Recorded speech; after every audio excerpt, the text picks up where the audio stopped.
Aunty बता रही थी कि तुम्हें जॉब मिल गई है। हाँ, जॉब तो मिल गई है लेकिन काफी टफ है। हाँ, जॉब तो जॉब होती है ना। बस मुझे भी थोड़ा सा वक्त मिला तो सोचा मैं तुमसे मिल लूं। बहुत अच्छा किया, मैं तुम्हें बहुत मिस कर रही थी। और सुनाओ, कोई नई ताजी? क्या सुनाऊं, ना कोई नई है ना कोई पुरानी। बस जिंदगी गुजर रही है, मैं गुजार रही हूँ। क्या बात है, तुम कुछ अपसेट लग रही हो। कभी कभी इंसान बहुत थक जाता है, कभी अपनों के रवैयों से, कभी जिंदगी की स्ट्रगल से। और ऐसे में किसी अपने की मोहब्बत किसी सायादार दरख्त से कम नहीं होती। तुम बताओ, तुमने ज़रार से कोई बात की?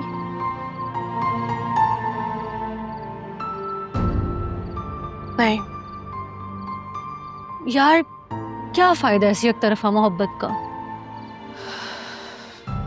ना हिम्मत पड़ती है, ना ही हालात इजाजत देते हैं। फरियाल, हिम्मत तो करनी पड़ेगी ना, वरना एक तरफा मोहब्बत गीली लकड़ी की तरह अंदर ही अंदर सुलग कर खत्म हो जाती है। तुम एक बार उससे अपनी मोहब्बत का इजहार कर दो।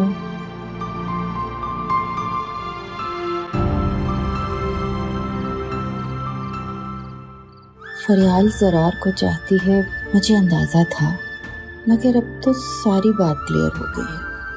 सुबह खुद ही शाइस्ता भाभी को मैं इनकार कर दूंगी।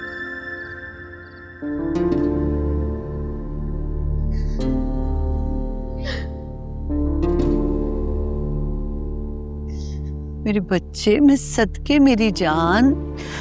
पानी पियो, जरा पियो पानी। पहले चुप हो। रो रो के हलकान हो रही है मेरी बच्ची, मैंने कभी आंखों में आंसू नहीं आने दिए। कैसे रो रही है? जीनिया, क्या हुआ बेटा, मुझे बताओ, मेरे दिल को कुछ हो रहा है, बोलो ना, क्या बात है? मामा फरियाल ने मेरी बहुत इंसल्ट की है। फरियाल ने? तुम सिद्रा के साथ गई थी? सिद्रा ने फरियाल को भी वहां बुला लिया। बड़ी बेवकूफ है ये सिद्रा। तुम्हारी मौजूदगी में फरियाल को बुलाने की क्या जरूरत थी? तुम्हारा झगड़ा हुआ फरियाल से? मामा फरियाल ने मुझे थप्पड़ मार के सबके सामने जमीन पर गिरा दिया। क्या? उसने तुम्हारा थप्पड़ मारा? उसकी इतनी जुर्रत कि वो मेरी बेटी पे हाथ उठाए?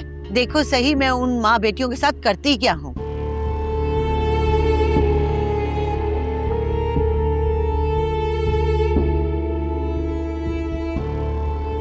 उसने मेरी बेटी पे हाथ उठाया, जानती नहीं है मुझे।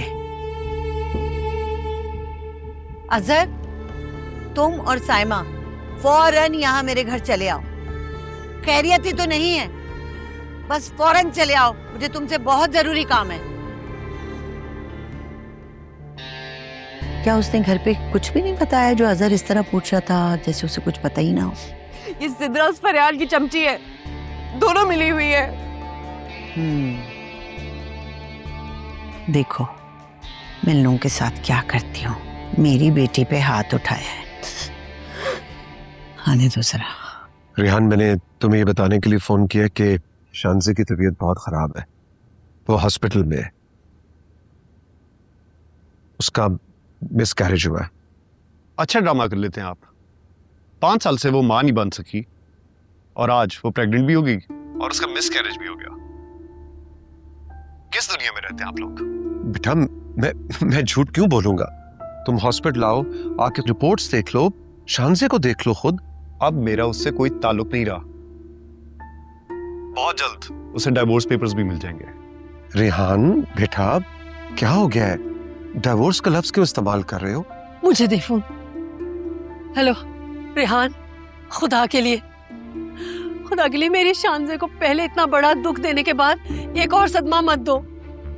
वो तुमसे बहुत मोहब्बत करती है, ये बर्दाश्त नहीं कर सकेगी। इसका जिम्मेदार मैं नहीं, आपका ही बेटा होगा। उसी ने कहा था ना कि अभी के भी तलाक दो। वो उस वक्त जज्बाती हो गया था, उसने मुझे जितना जलील किया है ना, इसके बाद तो मैं आप लोगों की शक्लें भी नहीं देखना चाहूंगा। आइंदा के बाद मुझे कोई भी फोन ना करे। रेहान, क्या क्या कह रहा है? उसने सारा इल्जाम शहराम पे डाल दिया। वो ये शानज़ेब कैसे बर्दाश्त करेगी? क्या कसूर था उसका? शहराम, तुमने अच्छा नहीं किया। इरशाद, हौसला करो, बी ब्रेव। अभी रेहान गुस्से में है, ठीक हो जाएगा। तुम अभी शानजे का ख्याल करो।